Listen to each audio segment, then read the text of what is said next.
Salut les potos, on se retrouve aujourd'hui pour la revue de l'épisode 6 du live action de One Piece. Sans plus attendre, c'est parti.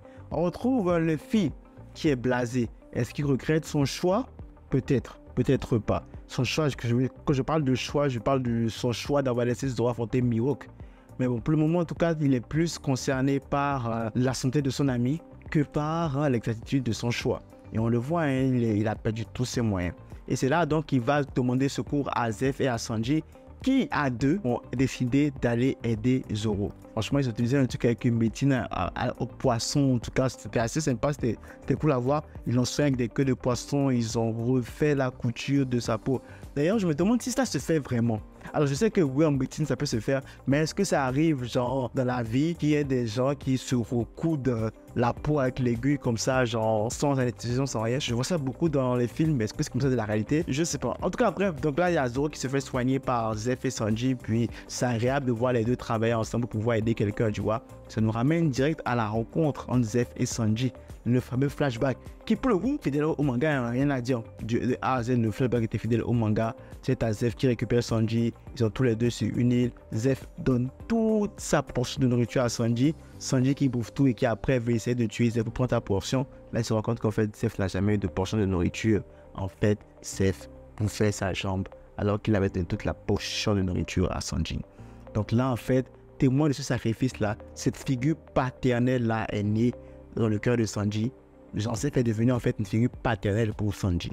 Donc du coup, il a décidé de lui dédier sa vie, de lui dédier tout. C'est un peu pour ça en fait qu'il n'arrive pas à se détacher du Baratie, tu vois, parce que avec Zeff, ils sont arrivés, ils ont créé le Baratie et tout, donc voilà quoi, tu vois. Donc maintenant en fait, il aura du mal à se détacher de Zeff, tu comprends? Qui rend difficile hein, le départ de Sanji, comme on le verra plus tard dans l'épisode. Bref, donc là on fait un petit parallèle pour revenir à Mihawk et Garp qui font leur petite rencontre. Et là tu as Mihawk qui lui dit écoute frérot, j'ai pas récupéré ton petit parce qu'il a de l'avenir.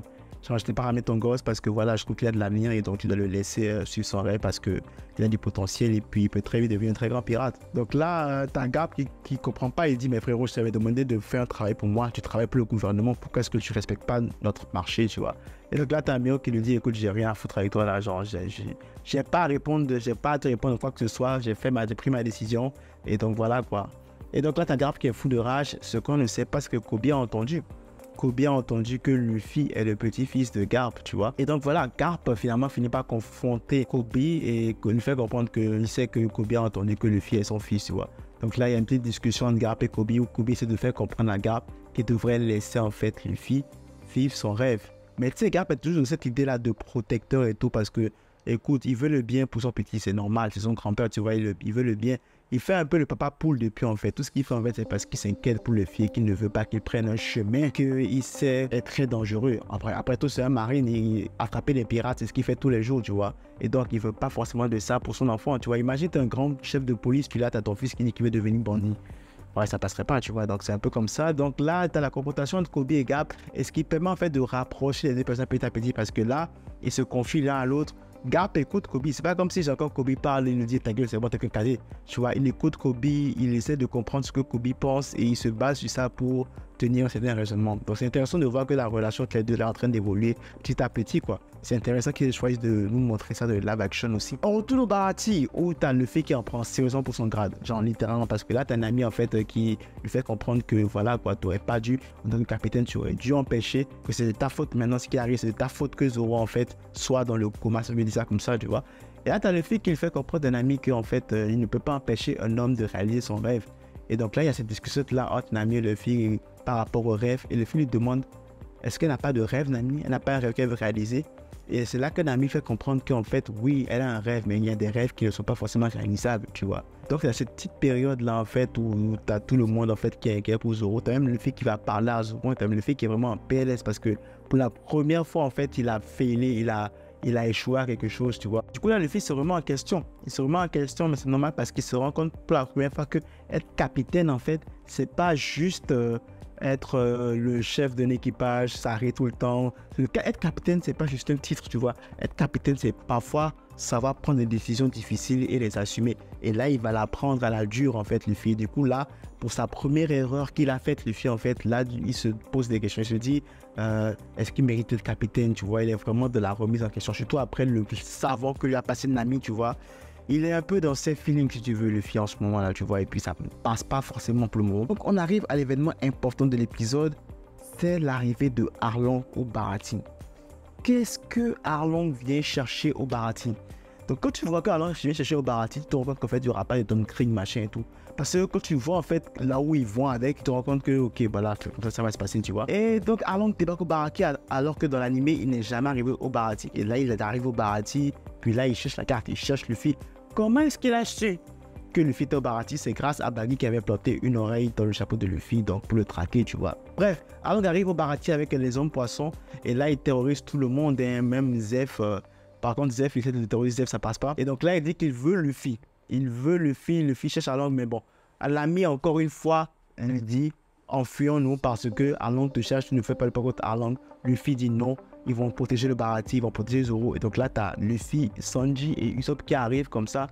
Et là, la scène de mon enfance a été gâchée. La scène de mon enfance a été gâchée. Pourquoi je dis ça? Parce que là, tu vois, tu as Luffy qui ouvre la porte et qui dit, lequel d'entre vous est Arlong? C'est pas là que ça se passe, cette scène. Ce n'est pas là que ça se passe. Cette scène se passe après un moment épique. Le moment où Luffy met le chapeau sur la tête de Nami, la marche à Arlong Park. Après, il dit aux gars du village, dégagez. Il brise les portes du Arlong Park et c'est là qu'il dit, lequel d'entre vous est Arlong? Il ne claque pas les portes du Baratie, il arrive et dit, lequel d'entre vous est Arlong? Je sais pas.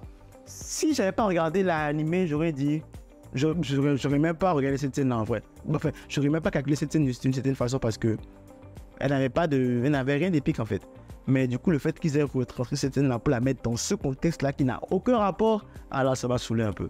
Ça m'a saoulé. Donc là, t'as Arlong qui fait la rencontre de Luffy. Et donc là, c'est quoi? Ça part en baston hein, entre les hommes poissons puis l'homme Mugiwara.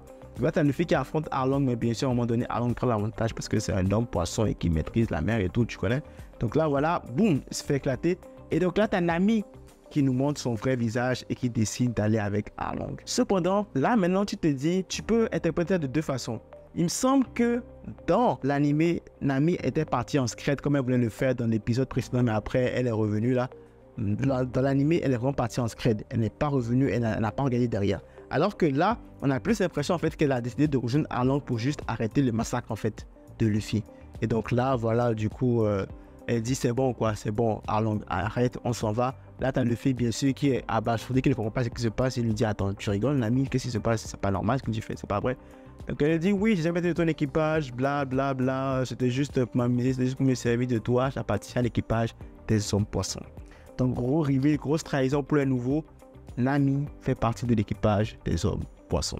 Donc là, voilà, elle ordonne, elle demande à Arlong de jeter Luffy dans l'eau. Et là, du coup, je te dis, mais est-ce qu'elle savait, est-ce qu'elle savait que quelqu'un allait sauver Luffy ou bien vraiment elle a juste dit tue-le comme ça? Bref, donc là, tu as Sanji, hein, franchement, beau corps le Sanji, par contre, qui arrive à sauver Luffy. Et c'était là aussi, par exemple, elle était dans le manga, mais je ne sais plus si c'était dans l'arc du Baratie ou dans l'arc des hommes poissons où il y a Sanji qui plonge pour aider Luffy, tu vois, je ne sais plus si c'était dans quel arc, mais bon, bref, donc là tu as Sanji qui sauve Luffy de justesse, puis là, bon, ça va, il revient à lui, donc là tu as Luffy qui va parler à Zoro, qui va se confier à Zoro alors que Zoro est encore dans le coma, et il lui dit voilà qu'il a encore merdé, là tu vois, ça fait 2 faits en même pas une journée, tu vois, 2 faits en même pas une journée, là tu vois, il en prend. Là, après, ça fait coup moral. C'est ce qui remet en cause cette attitude de capitaine. Donc là, il parle à Zoro. Il dit qu'il a fêlé et tout. Et comme par miracle, Zoro se réveille. Zoro se réveille. Là, t'as une scène vraiment épique où Zoro prouve son allégeance à Luffy, si tu veux. Réitère son allégeance à Luffy. Il lui dit clairement, tu es le capitaine et je serai ton second. Je te suivrai partout. C'était une scène vraiment épique. Pour le coup, qui n'était pas dans le manga, mais quand je l'ai vu, j'ai eu des frissons. J'ai eu des frissons parce que je sais ce que ces deux-là ont vécu, je sais ce qu'ils vont vivre, et voir ça là dès le début, franchement, ça me donne des frissons. T'es comme, oh là là, la dose de testostérone est à fond là, c'est bon. Là, t'as Zoro qui dit, ouais, il lui met la main sur la poitrine et lui dit, t'es le capitaine, je suis ton second, et puis je te suivrai partout. Bref, donc là, t'as du coup Sanji qui se dispute avec Zeph, dans un contexte totalement différent de l'animé. Parce que dans l'animé, on sait que Sanji va partir. On sait que Sanji va partir et tout, voilà, on sait que c'est déjà arrêté. Mais c'est juste maintenant Zeph en fait qui essaie de dissuader Sanji de partir. C'est là qu'il y a la dispute. Donc on a refait la même dispute dans le live action, mais là en fait c'était plus juste pour nous hinter un peu que voilà, c'est quoi. Zeph veut en fait que Sanji parte parce qu'il sait que c'est la meilleure chose à faire. Que nos amis prennent la direction du Kokoyashi Village. D'ailleurs, comment est-ce qu'ils ont fait pour savoir qu'ils vont au Kokoyashi Village? C'est parce qu'il y a une alliance improbable qui s'est faite. Ils ont récupéré la tête de Baggy. Et donc maintenant, avec ça, ils vont pouvoir aller à Kokoyashi Village. Donc, en partant, Sanji se propose de les rejoindre. Alors, c'était un peu trop, je sais pas si c'est parce que j'ai regardé l'animé, mais quand je vois certaines scènes qui sont un peu bafouées, ça me fait quelque chose. Tu vois, là, Sanji, il arrive sur le bateau, il dit, ouais, apparemment, j'ai besoin de cuisinier. Alors que dans l'animé, tu sais, il y a une haie d'honneur qui lui est faite, tu vois. Et puis, il part avec son truc, il part au milieu de la haie pour faire l'équipage de Luffy et tout. Il n'y a pas eu ça. Mais ils se sont rattrapés quand même à la fin parce que voilà, quoi, l'adieu de Sanji et Zé, il fallait que les pleurs, ça a été respecté et tout. Ça, j'ai vraiment aimé. Et tout le monde était là et tout. Tous les serveurs du Baratie étaient sur le pont pour pouvoir dire au revoir à Sanji. Sanji qui s'est mis à pleurer, qui pleurnichait.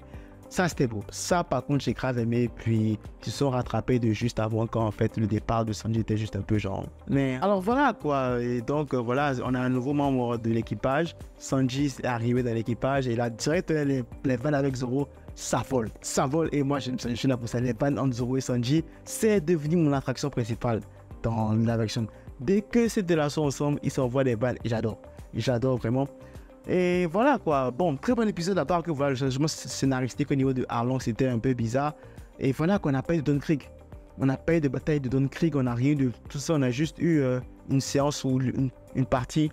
On a juste eu une partie où Luffy se fait éclater par Arlong, c'est tout. Il n'y a pas eu de bataille, il n'y a pas eu de Don Krieg. Mais du coup, Jimmy, parce qu'ils ont fait apparaître Jimmy, le gars avec la combinaison grise dragon là. Le second de Don Krieg. Mais il a apparu pourquoi? Il a apparu pour rien finalement. Il est juste devenu comme ça, juste pour du fan service et tout. Il n'y a pas eu Don Krieg. Pourquoi? Je comprends pas, tu vois. Donc, ça a été totalement chamboulé. Et là, voilà, tu nous mets un Arlong, tu nous fous la scène, lequel d'entre vous est Arlong, je sais pas forcément kiffé, tu vois. Puis bon, c'est quand même dommage.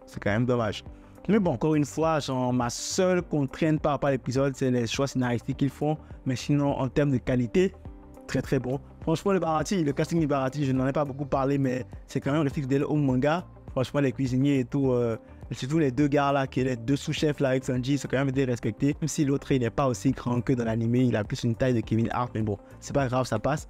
Et franchement, c'est cool. Et voilà quoi. Très bon épisode. J'ai vraiment aimé. Et puis là, donc, direct, on va au Kokoyashi Village et j'ai peur. Donc, vous le dites, j'ai quand même peur. Parce que tout le changement scénaristique là qu'il y a eu, j'ai peur que la fameuse scène que j'attends dans l'arc de Arlong soit encore bafouée. Mais bon, on verra ce qu'il en est. Hein. Si tu aimes la revue, n'hésite pas à liker, le commentaire, ça fait toujours plaisir. Si tu es encore abonné, abonne-toi, ça fait encore plus plaisir. Max de like, max de partage. On se retrouve très très pour de nouvelles vidéos. D'ici là, pour être soin de vos proches. C'est tout pour moi. À la prochaine.